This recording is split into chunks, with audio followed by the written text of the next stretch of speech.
इस खरीफ सीजन में किसानों को अपनी धान की फसल बचाने के लिए कई तरह की चुनौतियों का सामना करना पड़ रहा है।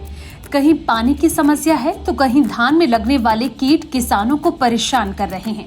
अब जब धान की फसल में बालियां और दाने बनने लगे हैं, मौसम में अचानक हो रहे बदलाव के कारण फसलें गर्दन तोड़ बीमारी की चपेट में आ रही हैं। यह बीमारी मौसम में अचानक हुए बदलाव और अधिक नमी के कारण फैलती है। बालियां निकलते समय इस बीमारी के कारण पौधे की गांठें कमजोर हो जाती हैं। इसके लिए सरकार की तरफ से भी धान की फसल में लगने वाले रोग से बचने के लिए एडवाइजरी जारी की गई है। इसमें बताया गया है कि धान में लगने वाले इस गर्दन तोड़ रोग से उसे कैसे बचाया जा सकता है। धान की फसल में कई प्रकार के रोग लगते हैं जो फसलों को काफी नुकसान पहुंचाते हैं। ऐसे ही एक रोग है गर्दन तोड़, जिसे नेक ब्लास्ट भी कहा जाता है। इस बीमारी की चपेट में आने के बाद धान की पत्तियों पर आंख के आकार के नीले और बैंगनी रंग के अनेक धब्बे बनते हैं। बाद में धब्बों के बीच का भाग चौड़ा और दोनों किनारे लंबे हो जाते हैं। कई धब्बे आपस में मिलकर बड़े आकार के हो जाते हैं और पत्तियों को सुखा देते हैं।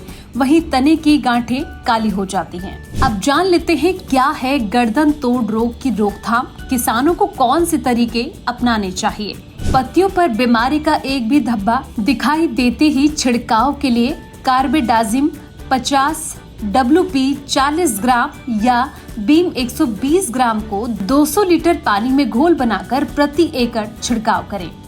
बालियों पर 50% फूल निकलने के समय छिड़काव को दोबारा करें। इस छिड़काव को दोपहर के बाद ही करें।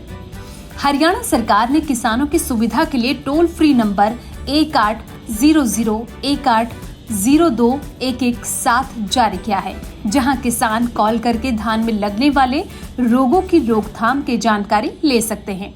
अगर आप भी हरियाणा के किसान हैं तो धान की फसल को रोगों से बचाने के लिए यहां से जानकारी ले सकते हैं। हमारी ये सलाह मशवरा सीरीज आपको कैसी लगी, कमेंट करके जरूर बताएं।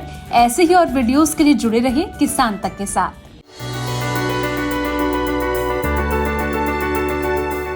उत्तर प्रदेश, मैं बार बार कहता हूं कि अनंत संभावनाओं वाला प्रदेश है। प्रकृति और परमात्मा की असीम कृपा इस प्रदेश पे रही है। पहली नजर में ये आपको कोई विदेशी लोकेशन लग सकता है, लेकिन ये है उत्तर प्रदेश का एक गांव जहां देसी विदेशी सैलानी आ रहे हैं। ताज्जुब ये है कि ना तो यहाँ कोई ऐतिहासिक इमारत है, ना ही सैलानियों की इस यात्रा के पीछे कोई धार्मिक वजह। इसके पीछे है यूपी की योगी आदित्यनाथ सरकार की एक योजना जिसका नाम है कृषि पर्यटन। इस स्कीम का असल उदाहरण मिलता है वीर भोग्या वसुंधरा का नारा बुलंद करने वाली महारानी लक्ष्मीबाई की धरती बुंदेलखंड में।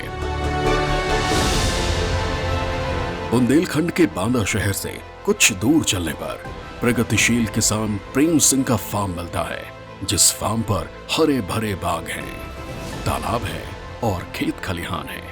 उसी फार्म पर पर्यटकों के लिए बना हट भी मिलता है। ये विलेज टूरिज्म का उत्कृष्ट नमूना है जो तेजी से पॉपुलर हो रहा है। दरअसल अगर आप ध्यान दें कि जब से लिखित और अलिखित इतिहास में इस देश में आते काहे के लिए थे लोग, ग्राम पर्यटन के लिए तो आते थे। तो मेरे पास तो 22-24 देशों से लोग आए हैं, तो मैं उनका माइंडसेट जानता हूँ। वो उनको कोई फ़र्क नहीं पड़ता है कि आप का छोटा है या बड़ा है, कैसा है।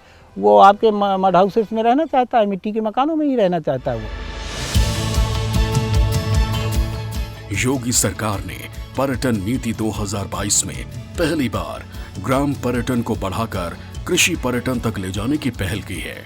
इस योजना में फार्म स्टे की तर्ज पर किसानों के खेतों पर बने घर, मड हाउस और हट में रुकने और खाने पीने की व्यवस्था की जा रही है। उन गांवों को चयनित किया जा रहा है जहां जैविक खेती की जा रही हो, विशेष फसलें उगाई जा रही हो या फिर बुनकरों हस्तशिल्पियों का गांव हो। इसके पहले चरण में किसानों, समूह में खेती करने वालों और FPO से प्रोजेक्ट रिपोर्ट मांगी गई है। इसमें 50 लाख से 5 करोड़ रुपए की लागत वाली परियोजनाओं के लिए सरकार 30% तक की सब्सिडी देगी।